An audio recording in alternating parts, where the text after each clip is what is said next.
आज जो ताजमहल के ताल्लुक से हमने सुना, हमें हैरत हुई कि शाहजहां के उर्स के मौके पर जो चादर चढ़ाने के जो पहले से रिवाज है, उस पर जो राजनीति हो रही है देश में और उसकी इजाज़त दी जा रही है, तो ये हैरत की बात है। ताजमहल भारत की तहजीबी विरासत का अमीन है, न कि नफरत और उकसावी की राजनीति का मंच।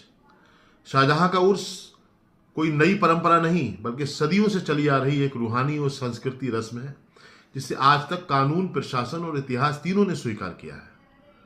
क्या हो गया है देश में? आप क्या करना चाहते हैं देश में? क्यों आग लगाने की कोशिश की जा रही है?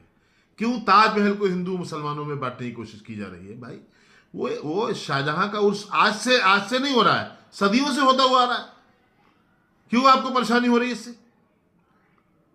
अब आप जबरन अपने भगवान ढूंढने लगे उसमें। क्यों? उर्स में चादर चढ़ाना इबादत नहीं है। इस बात को सुन लें आप।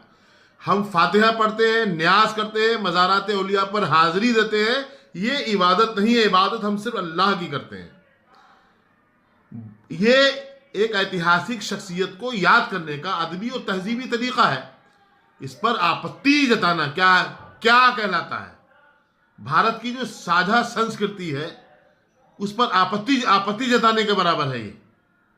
धर्म के नाम पर चुनौती और प्रदर्शन की धमकी देना तो ना ही सनातन परंपरा की शिक्षा है और ना ही इस्लाम की। संविधान ने हर नागरिक को अपनी धार्मिक सांस्कृतिक अभिव्यक्ति का अधिकार दिया है, बशर्ते वो कानून के दायरे में हो। अगर हर ऐतिहासिक परंपरा को विवाद का विषय बना दिया गया, तो ये देश की गंगा जमुनी तहजीब को जिस तरह से आपने अब तक ठेस पहुंचाई है, आपने खत्म किया है, आपने नुकसान पहुंचाया है, जो मालूम ही नहीं होता है कि गंगा कौन है, जमुना कौन है, तो मैं समझता हूं अब इसकी हत्या होगी। अब आप इसको बिल्कुल खत्म करने की तैयारी में।